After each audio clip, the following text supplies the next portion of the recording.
Let's bring in our guests now. With me here in the studio is Todras-Whitehill. She's the co-founder and director of photography at Vignette Interactive. She's been covering this story in Mozambique, South Africa, Nepal, and Cambodia. In Washington, D.C., we have Gualberto Garcia Jones. He's the policy director of the anti-abortion rights movement Personhood Alliance. And completing our panel is Bergen Cooper, also in D.C. She's the director of policy research at the Center for Health and Gender Equity. I thank you all for joining us. Bergen Cooper, if I can begin with you. In general, because we're going to be talking, domestic and international from the U.S. perspective. We have the amendments to Title X. We have the global gag rule. With all of this in mind, are you convinced that this is rolling back women's rights? Absolutely. The global gag rule has for over 30 years been harming women's rights around the world. This is a failed and deadly policy. We have so much data on the impact of the policy on HIV prevention efforts, on maternal health, on newborn health, on child health. This is simply a policy that doesn't work. The administration calls it protecting life when it is in fact associated with death. And let's talk to somebody who was on the ground in multiple countries. Tara, what did you find on your travels in terms of the impact of this policy? This re-implementation of the global gag rule is expanded under President Trump. So it's no longer just affecting money and funding for women's reproductive health, but almost the entirety of U.S. funding. So it's not just abortion funding, it's all funding. So I found that the NGOs that are affected are working on TB, on HIV/AIDS, and it's incredibly confusing for these organizations who have never had to deal with this before. So some organizations are preemptively cutting programs that they may not have to, and others are, not sure what to do or if their funding is going to be cut. So there's a lot of worry and just a lot of confusion about it. So to be clear, if you're running a clinic that treats TB sufferers, people with HIV and AIDS, and so forth, and if you decide to talk about abortion, you might have your funding cut from the U.S. government. Well, it's actually not even that. For example, in Mozambique, they just recently decriminalized abortion. So a lot of the NGOs are not even talking about abortion, but they support women's choice. So in fact, they're not even talking about abortion in their programming, but because they refuse to sign the global gag rule, then their funding is cut. So, for example, AMODEFA and ICRH both don't work on abortion issues. They work on TB, they work on sex workers, but because they refuse to sign the policy, their funding has been cut. Gualberto Garcia Jones, would you accept that even if you have an anti-abortion stance, this policy is not working because it's preventing people from getting the health care that they need in places where they need it the most? Well, I would strongly disagree. And I think it's very important that we cut through the euphemisms that are used. I know my pro-abortion friends like to refer to choice instead of the word abortion. They talk about women's health, but they completely ignore the women in the womb that are being targeted by abortion. And I would say this issue But Gualberto, is pro-life is also a euphemism, right? That's why we say pro-abortion or anti-abortion, because we don't want to load it either way. So we're not saying pro-choice or anti-choice from our perspective on the show, nor are we saying pro-life or anti-life. We're saying pro-abortion and anti-abortion for the sake of the journalism. But please, continue. Right. Well, I mean, your guest just talked about the policy only affecting those groups talking about choice, and choice is a euphemism for abortion. That's what I wanted to clarify. But I should say that we're talking about funding that comes from the U.S. taxpayers. The taxpayers elected a president who said that his policy was going to be to protect human life and to be pro-life. And so it's in terms of the policy decisions and the mandate that President Trump had, it makes sense. It's something that every Republican who has been pro-life and has been elected by pro-lifers has done. And it has 80% of support in terms of the polling in the U.S. So that's even bipartisan polling that American taxpayer dollars should not go to promote abortions. Okay, so I'll come back to you in a moment. Let me get Bergen's response to that. Bergen, he used the word mandate, and that's the reality.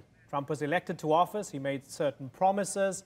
He's living up to a lot of those promises to those who elected him to office. This is what the people want. This is democracy. What do you think, Bergen? I think if you remember one thing, it should be this. These policies don't work. In countries that have restrictive policies restricting access to abortion, those are in fact the countries that have the highest rates of unsafe abortion. Women who want to get an abortion will get an abortion. When there are policies in place that force a woman to get an unsafe abortion, the consequences are dire. Maternal mortality, unsafe abortion is one of the leading causes of maternal mortality worldwide. Policies like this contribute to women dying. Gualberto, I know you're anti-abortion, but given the choice of unsafe back alley abortions or abortions that go through a proper procedure, which one would you choose? Well, I should say abortions are never safe because the whole point of an abortion is to kill a human being who's in the womb.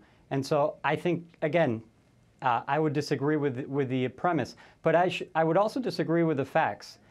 If you look at the World Factbook, the CIA Factbook on maternal mortality, you would see that countries like Kuwait, like Saudi Arabia, like the United Arab Emirates, Malta, Chile, Ireland, these countries, until very recently with the case of Ireland, prohibited abortion completely, and they all have better maternal mortality rates than the United States. Less women die overall because of pregnancy in those countries that prohibit abortion completely. And so I think these are really ideological positions that they're taking, and they're really twisting the facts to push their pro-abortion agenda. Although you did give an example of a state that until very recently enforced a one-child policy across the board, hardly the greatest democracy when it comes to women's rights and the rights of those who carry children. Let me bring it back to Tara here. From your findings, did the private sector step up anywhere? Right. Where there was this fear, as you mentioned, a lot of uncertainty, people not sure if they're going to get this money from the US government. Did we see others trying to fill the gap with private money? Well, there's European funding that is trying to step in. She Decides movement has stepped up, but the problem is it's not comparable in terms of the amount of money that the U.S. provided. There is definitely, like in South Africa, private clinics that you can go to if you don't find, excuse me, that the government has enough money, because there's a lot of waitlisting for services like abortion. So they can go to private clinics, but then they have to pay more. So, or they go online and they find illegal providers that are not necessarily safe and that they can buy this from. So there's going to happen. I agree with Bergen either way. I would also like to clarify that one of the points about U.S. money.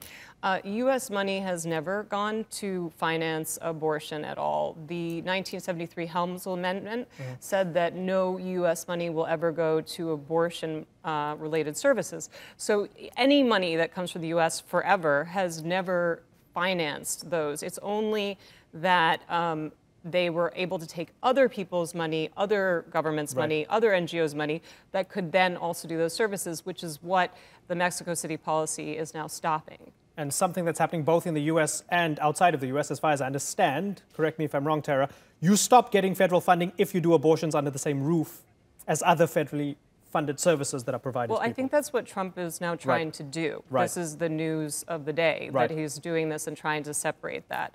I'm not entirely sure that that's something that was in place before. I think probably Bergen would better to speak to that. Yeah, okay, so the Hyde Amendment, Bergen, that's what's on the table now.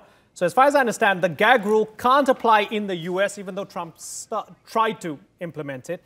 But you have the Hyde Amendment where you don't get federal funding, even if you do other work, if you provide other health care, if you provide abortions under the same roof, sorry, you don't get government money anymore. How do you feel about that, Bergen?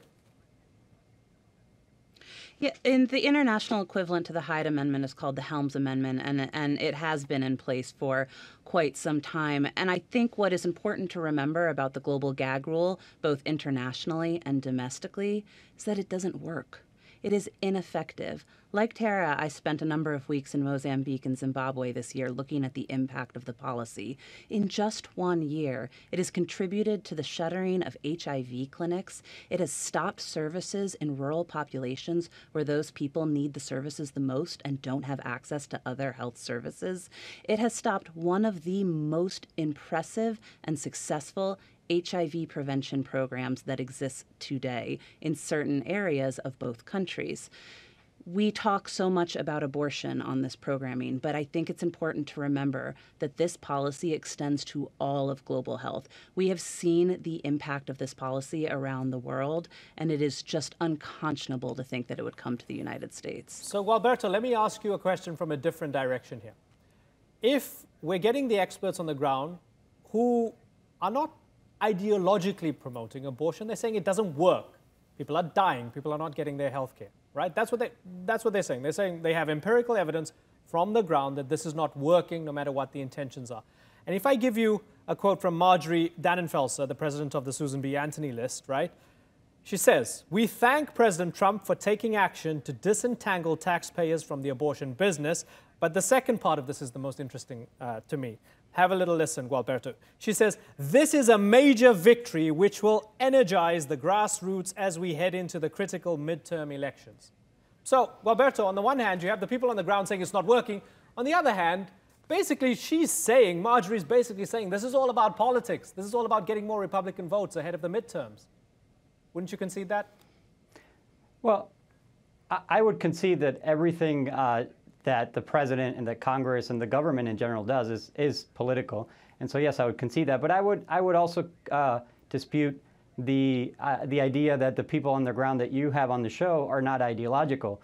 People from the Catholic Church, for example, that provides, I think, more relief in developing countries than any other organization, I think would disagree completely with the assertions of our friends on the show. And I would say that these people, pro-abortion people, consider abortion to be health care. And therefore, yes, if you prohibit abortion funding, then they would think that health care is being harmed. But also, I would say that if this is really doing so much damage to these groups on the ground, why don't they just stop doing abortions and they would get the funding? It seems to me that there's an ideological commitment to abortion, which in itself is something that we should consider as unhealthy. They should continue to provide these other services for HIV, for screening, for different treatments, but just stop killing babies. That's all that this rule is mandating. Okay, so Tara, from the people you spoke to on the ground, was it that simple to them? Just stop killing babies and you'll still get your funding? Well, like I said, a lot of these places that are not getting funding anymore are not actually even talking about abortion. They just don't want to sign the Mexico City policy to say that they don't support the choice. So it's not even that. And well, they should sign that. But it's also if it's so important for them to get that funding, they should sign it. But as they for have example, an ideological in commitment South to abortion. Africa, it's the constitutional right of a woman to have the choice.